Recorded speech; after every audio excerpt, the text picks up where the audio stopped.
Halo, shalom saudara, selamat pagi, apa kabar? Puji nama Tuhan, kita berjumpa lagi dalam acara Daily Bread. Bagaimana keadaan saudara? Itulah harapan saya agar semuanya dalam keadaan sehat dan tetap dalam sukacita di dalam Tuhan Yesus Kristus. Nah, saudara, hari ini kita akan belajar bersama-sama dan saya akan mengajarkan tentang posisi kita di dalam Tuhan Yesus. Nah, tahukah saudara bahwa banyak orang gagal untuk mengikut Tuhan dan iman mereka tidak bertumbuh, dan kemudian mereka gampang sekali oleng ketika mereka mendengarkan pengajaran-pengajaran yang lain. Kenapa? Karena mereka tidak mengenal identitas mereka. Mereka tidak tahu posisi mereka yang sebenarnya di dalam Tuhan. Tetapi kalau mereka bertumbuh di dalam pengenalan, di dalam pengetahuan akan Tuhan dan akan identitas mereka, posisi mereka di dalam Tuhan, apapun yang terjadi, saudara, saya yakin ya, bahkan Alkitab juga mencatat orang-orang yang betul-betul tahu identitasnya dalam Tuhan, posisi mereka dalam Tuhan, apapun yang terjadi imannya tetap teguh dan mereka tetap maju di dalam Tuhan sampai akhir hidup mereka. Nah, hari ini kita akan belajar bersama-sama dari Daily Bread. Saya ingin sharing mengenai posisi kita di dalam Tuhan Yesus ya. Nah, mari kita baca bersama-sama dari Yohanes ya. Yohanes pasal yang kelima ayat 24 sampai 25, demikian bunyinya. Aku berkata kepadamu, sesungguhnya barang siapa mendengarkan perkataanku dan percaya kepada Dia yang mengutus aku, ia mempunyai hidup yang kekal dan tidak turut dihukum, sebab ia sudah pindah dari dalam maut ke dalam hidup. Aku berkata kepadamu, sesungguhnya saatnya akan tiba dan sudah tiba bahwa orang-orang mati akan mendengar suara Anak Allah, dan mereka yang mendengarnya akan hidup. Nah, saudaraku yang kekasih, ini adalah perkataan daripada Tuhan Yesus sendiri. Nah, kita melihat di dalam ayat 24 apa yang terjadi ketika seorang mendengar firman Tuhan dan kemudian percaya. Ada beberapa hal yang terjadi, maka terjadi satu perubahan posisi dalam kehidupan mereka. Ya, kita melihat di dalam ayat yang ke 24 ya. Di sini dikatakan, aku berkata kepadamu, sesungguhnya barang siapa mendengar perkataanku. Nah, saudara, firman Tuhan juga mengatakan bahwa iman itu timbul dari pendengaran, yaitu pendengaran akan firman Tuhan. Jadi ketika seseorang mendengar firman Tuhan dan dia percaya kepada firman Tuhan, percaya kepada Tuhan Yesus, dan apa yang terjadi? Kita melihat ada beberapa yang terjadi. Yang pertama, di dalam ayat yang ke-24 bagian kalimat yang lainnya di sini dikatakan, ia mempunyai hidup yang kekal ya. Ketika mereka mendengar firman Tuhan, mendengar perkataan Tuhan Yesus, percaya kepada Bapa, percaya kepada Tuhan Yesus, yang pertama mereka mempunyai hidup yang kekal. Saudara yang kekasih, hidup yang kekal itu kita terima ketika kita percaya. Saat kita percaya kepada Tuhan Yesus, saat itulah hidup yang kekal itu kita terima. Bukan nanti di surga, tetapi sekarang ketika kita masih di dunia ini dan kita sedang berjalan menuju kepada kekekalan itu. Nah, saudara, apa yang membuat kita mendapat hidup yang kekal? Karena kita menerima Roh Kudus. Nah, ketika kita menerima Tuhan Yesus, kita menerima Roh Kudus. Kita dimateraikan oleh Roh Kudus. Nah, Roh Kudus itulah yang menghidupkan roh kita, yang tadinya roh kita itu mati. Tetapi ketika kita menerima Roh Kudus tinggal dalam hati kita, di dalam roh kita, sehingga Roh Kudus dengan roh kita bersekutu, sehingga itulah yang menghidupkan roh kita, sehingga kita hidup secara rohani, dan itulah kita mendapatkan hidup yang kekal. Ketika itu juga, saat itu juga ketika kita menerima Tuhan Yesus. Nah, kita melihat di dalam Efesus pasal yang pertama ayat yang ke-13, demikian bunyinya. Di dalam Dia kamu juga, karena kamu telah mendengar firman kebenaran, yaitu Injil keselamatan. Di dalam Dia, itu dalam Tuhan Yesus, kamu juga ketika kamu percaya dimateraikan dengan Roh Kudus yang dijanjikannya itu. Jadi ketika saat itu juga kita menerima Yesus, ya, Saat itu juga kita dimateraikan oleh Roh Kudus. Materai itu artinya tanda cap pemilikan. Saat itu juga kita sekarang sudah menjadi milik daripada Allah itu sendiri. Itu artinya kita sudah ditebus dengan harga yang mahal. Dan kita sudah lunas dibayar. Kita sekarang menjadi milik daripada Tuhan. Kita mendapat hidup yang kekal dan kita sudah menjadi miliknya. Nah saudara, Roh Kudus itulah yang menghidupkan roh kita. Kita melihat di dalam Roma 8 ayat yang kedua. Roh yang memberi hidup telah memerdekakan kamu dalam Kristus dari hukum dosa dan hukum maut. Jadi seketika kita menerima Roh Kudus, roh kita dihidupkan. Roh kita dihidupkan, kita dilahirkan kembali dan roh kita dihidupkan saudara. Jadi inilah yang namanya kita mendapatkan hidup yang kekal. Oleh karena apa? Oleh karena ada Roh Kudus sudah ada tinggal di dalam roh kita. Menyatu, bersekutu. Sehingga inilah yang membuat kita menjadi hidup secara rohani. Yang tadinya mati sekarang dihidupkan kembali. Nah, kita melihat di sini juga dikatakan bahwa kita bukan hanya dihidupkan kembali, akan tetapi kita dimerdekakan di dalam Kristus dari hukum dosa dan hukum maut. Dan hukum dosa dan hukum maut tidak lagi berlaku atas kita. Ini artinya kita menjadi orang-orang yang merdeka. Nah, kita lihat di sini bahwa Roh Kudus itu firman Tuhan katakan, Yesus katakan juga bahwa itu bagaikan mata air yang terpancar dalam kehidupan, dalam hidup kita. Kita lihat itu di dalam Yohanes pasal yang keempat, kita baca di dalam ayat yang ke-14. Tetapi barang siapa minum air yang akan kuberikan kepadanya, ia tidak akan haus untuk selama-lamanya. Sebaliknya air yang akan kuberikan kepadanya akan menjadi mata air di dalam dirinya, yang terus-menerus memancar sampai kepada hidup yang kekal. Jadi ini Tuhan Yesus mengatakan tentang Roh Kudus. Ya, Roh Kudus yang akan diberikan kepada kita itu bagaikan di sini dikatakan mata air, ya. Di sini dikatakan bagaikan mata air yang terpancar sampai kepada hidup yang kekal. Jadi bagaikan mata air yang terus-menerus terpancar sampai kepada hidup yang kekal. Saudara, kita melihat lagi yang berikutnya, apalagi yang kita alami ya ketika kita percaya kepada Tuhan Yesus. Kita bukan hanya mendapatkan hidup yang kekal, akan tetapi kita melihat di dalam bait yang berikutnya dari ayat yang ke-24 di sini dikatakan, dan tidak turut dihukum. Dan yang kedua, kita tidak turut dihukum. Kenapa kita tidak turut dihukum, saudara? Karena Tuhan Yesus sudah terhukum untuk kita. Dia sudah terhukum untuk dosa-dosa kita. Dia sudah terhukum untuk kesalahan-kesalahan kita. Kitalah yang harus mati di atas kayu salib. Kitalah yang harus dihukum. Akan tetapi Tuhan Yesus mengambil posisi kita dan akhirnya dia terhukum untuk saudara dan saya. Supaya apa? Supaya kita bebas dari hukuman. Di dalam Roma pasal 8 ayat yang pertama juga di situ dikatakan, demikianlah sekarang tidak ada penghukuman bagi mereka yang ada di dalam Kristus Yesus. Wah, luar biasa saudara. Jadi tidak ada penghukuman bagi mereka yang ada di dalam Yesus Kristus. Kenapa? Karena Yesus sudah terhukum untuk kita. Ketika di kayu salib, saudara, semua dosa-dosa manusia, dosa-dosa manusia di dalam perjanjian lama sampai perjanjian baru dan sekarang, semuanya ditimpakan di atas Tuhan Yesus. Jadi Tuhan Yesus itu, salib Tuhan Yesus itu adalah sentral dari seluruh zaman, titik dari seluruh zaman di mana dosa-dosa diselesaikan di atas kayu salib. Oleh sebab itu ketika di kayu salib Tuhan katakan tetelestai, sudah selesai. Jadi karya keselamatan yang Tuhan kerjakan di atas kayu salib itu sempurna sudah dan sudah selesai, saudara. Oleh sebab itu hukuman yang harusnya kita tanggung sudah ditanggung oleh Tuhan Yesus.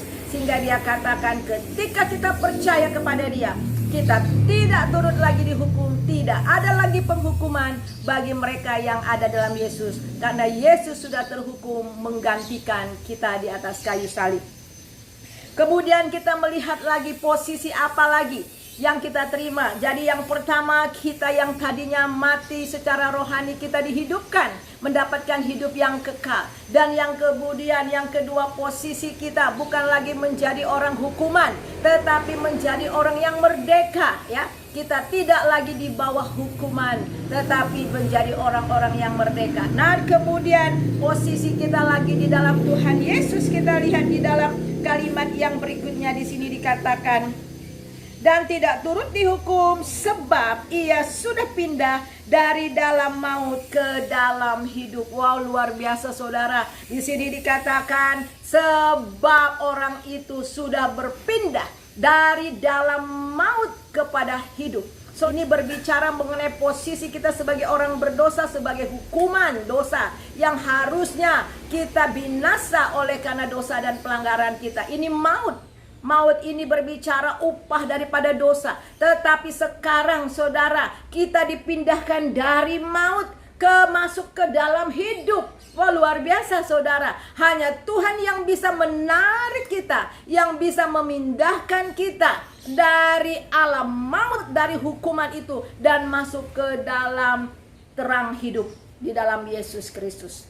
Jadi ini sangat luar biasa. Jadi posisi saudara dan saya sekarang di dalam Tuhan Yesus adalah orang-orang yang hidup di dalam Tuhan. Itu artinya yang lama sudah berlalu, sesungguhnya yang baru sudah datang. Di dalam ayat 25 dikatakan, aku berkata kepadamu, sesungguhnya saatnya akan tiba dan sudah tiba bahwa orang-orang mati. Perhatikan, ini perkataan Tuhan Yesus sendiri. Orang-orang mati akan mendengar suara anak Allah. Orang-orang yang mati secara rohani akan mendengar suara Yesus, akan mendengar firman Injil keselamatan itu. Dan mereka yang mendengar akan hidup.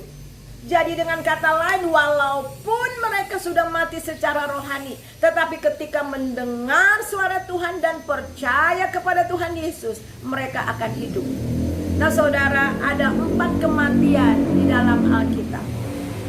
Ada 4 macam kematian yang diajarkan oleh Alkitab. Yang pertama itu adalah kematian secara jasmani.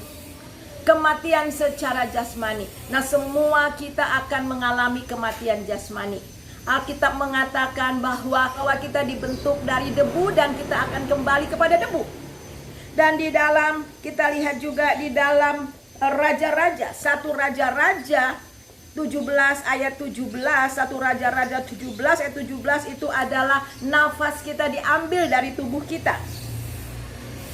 1 Raja-Raja 17 ayat 17 demikian, sesudah itu anak dari perempuan pemilik rumah itu jatuh sakit dan sakitnya itu sangat keras sampai tidak ada nafasnya lagi.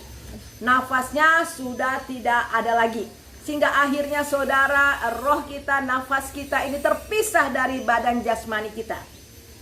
Dan jasmani kita ini kembali kepada debu. Tetapi kabar yang sangat luar biasa bagi mereka yang sudah percaya sama Tuhan Yesus, bagi mereka yang rohnya sudah dihidupkan, bagi mereka yang sudah mendapatkan kehidupan yang kekal, kematian secara jasmani, secara fisik bukan sesuatu yang menakutkan lagi. Karena apa saudara? Ketika mereka mati, mereka akan pergi ke rumah Bapa. Itu yang sangat luar biasa. Alkitab mengatakan di dalam Wahyu pasal yang ke-14 ayat 13, dan aku mendengar suara dari surga berkata, tuliskan, berbahagialah orang-orang mati yang mati dalam Tuhan.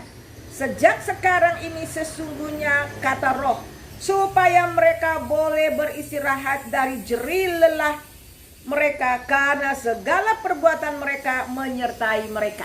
Jadi kabar baiknya itu adalah orang yang masa hidupnya sudah percaya Yesus, sudah memiliki hidup yang kekal. Kematian secara jasmani bukan suatu yang momok, bukan sesuatu yang menakutkan. Karena apa saudara? Di Alkitab dikatakan di sini merupakan dia beristirahat Ya, beristirahat dari kelelahannya. Bahkan Tuhan Yesus mengatakan orang-orang yang mati secara jasmani dalam Tuhan itu orang yang tidur. Orang yang beristirahat dengan tenang sampai nanti kedatangan Tuhan yang menjemput mereka. Jadi saudara, itu yang terjadi saudara. Dan kita melihat di sini bahwa jangan kamu berduka cita seperti orang-orang tidak mengenal Allah. Terhadap orang-orang yang mati, ya, terhadap saudara-saudara kita yang mati. Karena apa? Karena mereka dikumpulkan bersama-sama dengan Tuhan. Nah, oleh sebab itu saudara, ini sangat luar biasa. Jadi kematian jasmani bagi orang yang sudah percaya, bagi mereka yang sudah mendapatkan hidup yang kekal, itu bukan sesuatu yang menakutkan lagi. Dan kemudian kita melihat yang kedua. Kematian yang kedua itu adalah kematian secara rohani. Kematian secara rohani itu adalah sama seperti ketika Adam dan Hawa jatuh dalam dosa. Tuhan Allah mengatakan ketika kamu makan buah itu kamu akan mati. Tetapi mereka masih hidup. Apanya yang mati? Roh mereka yang mati. Ya, roh mereka terpisah dari Allah. Ingat ketika Tuhan membentuk manusia, Tuhan menghembuskan nafas hidup ke dalam hidung manusia. Tuhan menghembuskan rohnya ke dalam hidung manusia. Seperti tadi saya katakan, ketika manusia jatuh dalam dosa, roh Allah itu meninggalkan manusia sehingga tidak ada lagi kehidupan Allah dalam hidup manusia. Itulah yang membuat manusia jahat. Itulah yang membuat manusia di bawah hukuman. Karena tidak ada lagi Allah dalam diri mereka. Jadi saudara, kematian yang kedua itu adalah kematian secara rohani. Kematian secara rohani itu adalah terpisah dari Allah. Roh kita dengan roh Allah terpisah. Putus hubungan dengan Allah. Tidak ada kehidupan Allah di dalam kehidupan kita. Itulah yang membuat kita menjadi orang yang jahat. Itulah yang membuat kita di bawah kutuk maut itu. Nah, kita melihat di dalam Yesaya 59 ayat yang kedua, demikian bunyinya. Tetapi yang merupakan pemisah antara kamu dengan Allahmu, dan yang membuat dia menyembunyikan diri terhadap kamu sehingga ia tidak mendengar, ialah segala dosamu. Jadi yang membuat Tuhan menyembunyikan dirinya itu adalah karena dosa-dosa dan pelanggaran-pelanggaran kita. Kita melihat bagaimana kondisi orang yang mati secara rohani di dalam Efesus. Kita lihat di dalam Efesus pasal yang kedua, dalam ayat yang pertama. Kamu dahulu sudah mati. Jadi ini adalah orang itu berbicara mengenai mati secara rohani. Dan di sini dikatakan mati karena pelanggaran-pelanggaran dosa-dosamu. Ayat yang kedua, kamu hidup di dalamnya. Mati secara rohani tapi hidup di dalam dosa. Karena kamu mengikuti jalan dunia. Karena kamu mentaati penguasa kerajaan angkasa, yaitu roh yang sekarang sedang bekerja di antara orang-orang durhaka. Nah, inilah posisi orang yang mati secara rohani. Mereka terpisah daripada Allah dan mereka mati secara rohani. Mereka hidup dalam dosa dan mereka mentaati penguasa di angkasa. Mereka mentaati kuasa iblis sehingga mereka tunduk takluk dan diperbudak oleh iblis, diperbudak oleh dosa. Saudara yang kekasih, inilah kematian, tipe kematian yang kedua. Dan kemudian kematian yang ketiga. Ada empat kematian dan kemudian kematian yang ketiga itu adalah yaitu mati orang yang masih hidupnya. Kematian yang ketiga, orang yang masih hidupnya belum berjumpa dengan Tuhan, belum mengalami kelahiran kembali, belum diselamatkan, dan akhirnya dia mati. Dia mengalami kematian jasmani, kemudian juga dia mengalami kematian secara rohani, dan akhirnya dia mengalami kematian kekal, saudara. Kalau masih hidup di dunia ini, walaupun dia masih mati secara rohani, masih ada kesempatan untuk mengalami kehidupan secara rohani, dihidupkan secara rohani. Kata firman Tuhan tadi dikatakan ayat 25, barang siapa yang mendengar perkataan Tuhan Yesus, mereka akan hidup walaupun mereka sudah mati. Akan tetapi selama masih hidup di dunia ini, mereka mati secara jasmani. Dan mereka belum pernah mengalami keselamatan di dalam Tuhan Yesus. Belum pernah mengalami penebusan di dalam Tuhan Yesus. Dan akhirnya mereka mengalami kematian yang ketiga. Kematian yang ketiga itu adalah kematian yang kekal. Di mana saudara kita melihat ada perumpamaan Lazarus orang miskin dengan orang yang kaya. Bagaimana Lazarus mati dan orang kaya itu mati, saudara. Dan akhirnya orang yang kaya itu di api neraka. Nah saudara, itu masih tempat penungguan. Belum api yang sesungguhnya, belum lautan api yang sesungguhnya, saudara. Masih dalam penantian. Di mana orang-orang mati saat ini mereka ada di alam maut. Yang pertama itu Lazarus itu di pangkuan Bapak Abraham, yaitu di Taman Firdaus. Tetapi orang-orang yang di luar Tuhan Yesus, mereka itu ditempatkan di Hades. Khusus orang-orang yang tidak percaya sama Tuhan Yesus. Khusus orang-orang yang belum mengalami keselamatan. Mereka ada di sana. Mari kita lihat di dalam Lukas pasal yang ke-16. Dan saya akan bacakan di dalam ayat yang ke-23. Ayat 22, mulai dari 22. Kemudian matilah orang miskin itu, lalu dibawa oleh malaikat-malaikat ke pangkuan Abraham. Jadi orang miskin itu dibawa ke pangkuan Bapak Abraham. Ayat 23, orang kaya itu juga mati, lalu dikubur.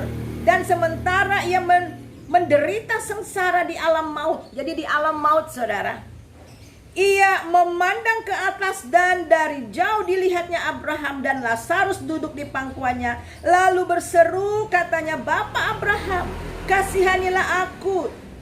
Suruhlah Lazarus supaya ia mencelupkan ujung jarinya ke dalam air dan menyentuhkan lidahku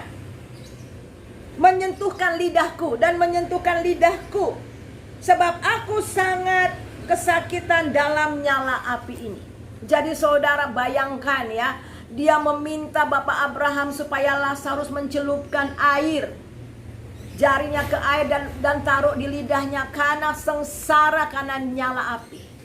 Jadi ini adalah kematian yang kekal. Berarti tidak ada lagi pengharapan untuk masuk surga. Ada banyak orang berkata mereka akan masuk neraka dulu untuk mungkin 1000 tahun, mungkin 100-an tahun setelah dibakar, setelah dikuduskan kata mereka, dan kemudian mereka dilempar ke surga. Saudara, ini salah. Dan Alkitab tidak mengajarkan seperti ini. Karena apa, saudara? Surga itu kekal, neraka itu kekal. Jadi satu kali orang masuk neraka, selama-lamanya akan masuk neraka. Dan satu lagi, saudara, neraka itu tempat hukuman orang berdosa, bukan untuk penyucian dosa. Jadi jelas lagi, ya sekali lagi, neraka itu adalah tempat hukuman, bukan untuk menyucikan dosa. Karena ketika kita masuk ke neraka itu akan selama-lamanya. Sebab itu saudara, selama masih hidup sekarang ini, selagi detak jantung saudara masih bernafas, itu kesempatan buat kita untuk datang kepada hidup yang kekal. Karena kalau sampai kita mati secara jasmani, mati secara rohani, maka kita akan mati secara kekal di sana. Dan yang keempat, mati yang keempat itu adalah final death. Itu adalah kematian yang terakhir. Nah saudara, kematian yang terakhir, satu hal yang perlu saudara ketahui, orang-orang yang mati sekarang, tadi saya katakan ada yang namanya Firdaus, itu orang-orang yang percaya sama Tuhan Yesus, orang-orang yang sudah diselamatkan, dan orang-orang yang di luar Tuhan Yesus. Orang yang jahat yang tidak mengalami keselamatan di dalam Tuhan ketika mereka masih hidup. Apa yang jadi? Ketika Tuhan Yesus datang untuk kedua kalinya, di atas awan-awan, dia di awan-awan. Orang-orang yang mati di pangkuan di Firdaus ini, orang-orang yang mati yang sekarang ada di Taman Firdaus, mereka akan dibangkitkan dengan tubuh yang mulia, dan kemudian mereka akan menyongsong Tuhan Yesus. Dan kita juga yang masih hidup, kita akan menyongsong. Tapi bagaimana mereka yang ada di alam maut?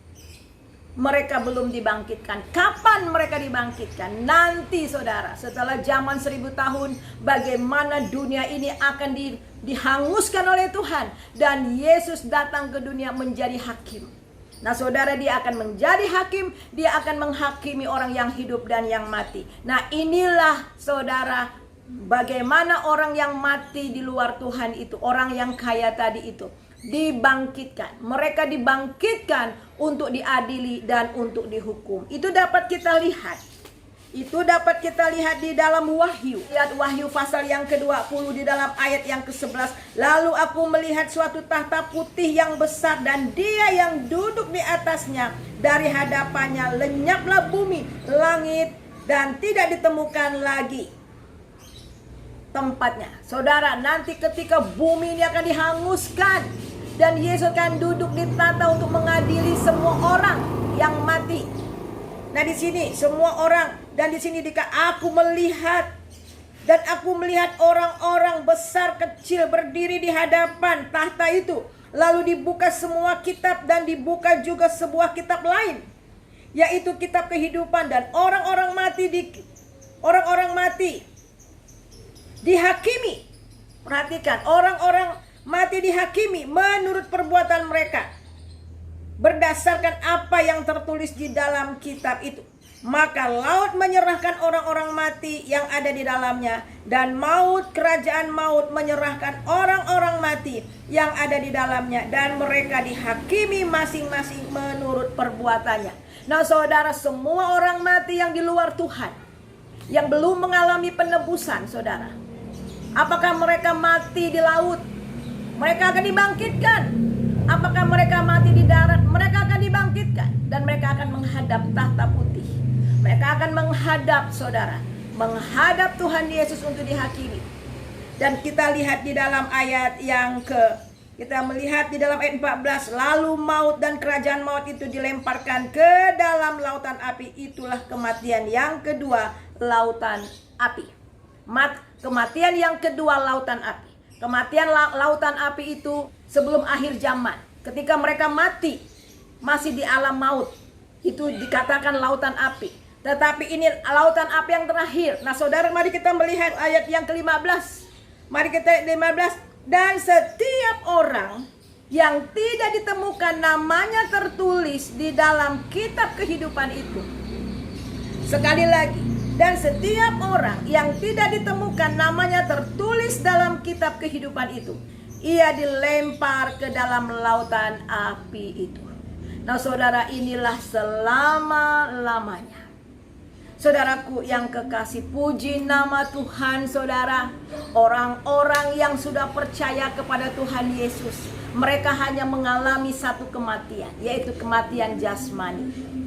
Mereka akan mengalami kematian jasmani, tubuh mereka akan menjadi debu, tetapi kemudian mereka akan dibangkitkan. Dan pada hari terakhir, mereka akan tinggal bersama-sama dengan Tuhan Yesus di sorga untuk selama-lamanya. Sekarang, kita yang sudah mendapatkan hidup yang kekal itu, kita yang sudah menerima Yesus sebagai Tuhan Juru Selamat, jadi posisi saudara mendapat hidup yang kekal. Yang kedua, kita tidak lagi diturut dihukum. Saudara bukan lagi orang hukuman. Kemudian yang ketiga, kita bukan lagi orang yang mati. Kita sudah berpindah dari maut kepada hidup. Dan kita sudah mendapatkan sorga itu di dalam Tuhan Yesus. Jadi saudara, selama kita masih hidup di dunia ini, apa yang kita harus lakukan? Mari kita lihat di dalam Galatia, pasal yang kedua, ayat yang ke-19b. Ayat yang ke-19b demikian bunyinya. Aku telah disalibkan dengan Kristus. Di sini dikatakan aku telah disalibkan dengan Kristus. Namun aku hidup. Jadi Paulus katakan aku telah disalibkan dengan Kristus. Artinya aku sudah mati bersama-sama dengan Yesus. Dosa-dosaku sudah mati turut dikuburkan bersama-sama dengan Tuhan Yesus. Dan sekarang dia mendapat hidup yang baru. Ayat yang ke-20. Namun aku hidup, tetapi bukan aku sendiri yang hidup. Namun aku hidup, bukan aku sendiri yang hidup, melainkan Kristus yang hidup dalam aku. Dan hidupku yang kuhidupi sekarang dalam daging adalah hidup oleh iman dalam Anak Allah yang telah mengasihi aku dan telah menyerahkan dirinya untuk aku. Jadi saudara, di sini dikatakan bahwa sekarang aku hidup di dalam daging. Bukan aku sendiri yang hidup, melainkan Kristus yang hidup di dalam aku, yang telah menyerahkan dirinya untuk aku. Dengan kata lain, bahwa firman Tuhan ini meminta kepada kita supaya kita harus sadar bahwa kita sudah mati bagi dosa, dan hidup kita adalah hidup bagi Allah. Dan hidup yang kita hidupi sekarang dalam daging ini adalah hidup oleh iman kepada Tuhan Yesus yang telah mengasihi kita dan yang telah menyerahkan nyawanya untuk kita. Dan Tuhan juga mengajak kepada kita supaya kita yang sudah mendapat hidup yang kekal ini, kita harus membagikan juga hidup itu kepada orang lain. Dan terakhir, mari kita baca di dalam 1 Yohanes. Kita melihat 1 Yohanes 1 ayat yang pertama. Apa yang telah ada sejak semula, yang telah kami dengar, yang telah kami lihat dengan mata kami, dan yang telah kami saksikan, dan yang telah kami raba dengan tangan kami tentang firman hidup. Tentang firman hidup, itulah yang kami tuliskan kepada kamu. Hidup itu telah dinyatakan dan kami telah melihatnya, dan sekarang kami bersaksi dan memberitakan kepada kamu tentang hidup yang kekal yang ada bersama-sama dengan Bapa dan yang telah dinyatakan kepada kami. Jadi sama seperti rasul-rasul katakan, ya, apa yang ada sejak semula, yaitu Tuhan Allah, ya, yang telah kami dengar tetapi telah kami raba dengan tangan. Artinya mereka telah menyaksikan firman hidup. Bahkan hidup itu sudah mereka alami, karena mereka sudah alami hidup itu. Dan itulah yang dibagikan kepada orang lain, kepada kita, supaya kita yang mendengarnya boleh juga diselamatkan dan mendapatkan kehidupan itu. Saudara adalah saksi Tuhan. Ketika saudara selamat, saudara tidak akan selamat untuk diri sendiri. Tugas kita selama masih ada hidup di dunia ini, mari kita memberitakan kabar keselamatan, supaya orang-orang yang di luar sana, mereka boleh selamat dan mendapatkan hidup yang kekal itu juga. Mari kita satu dalam doa. Terima kasih Tuhan untuk kebenaran firman Tuhan yang kami pelajari pada hari ini. Terima kasih karena kasih-Mu yang sangat luar biasa dalam hidup kami. Engkau mau datang, Engkau mau mati bagi kami. Engkau menanggung semua hukuman yang harus kami tanggung, sehingga kami boleh diselamatkan. Karena tanpa itu Tuhan, kami tidak mungkin bisa menanggung dosa kami sendiri. Terima kasih buat kehidupan yang kekal yang kami terima. Terima kasih karena posisi kami sekarang bukan lagi menjadi orang hukuman, tetapi orang yang merdeka. Terima kasih Tuhan karena kami sudah berpindah dari maut kepada hidup. Dan kami boleh tinggal bersama dengan Tuhan suatu kali kelak di kerajaan surga untuk selama-lamanya. Terima kasih Bapa. Terima kasih Tuhan Yesus. Haleluya. Amin. Salam saudara, puji nama Tuhan. Kiranya pelajaran firman Tuhan dari Daily Bread pada hari ini meneguhkan iman saudara. Ingat posisi kita di dalam Tuhan dan berdiri teguh di dalam posisi itu. Haleluya. Amin.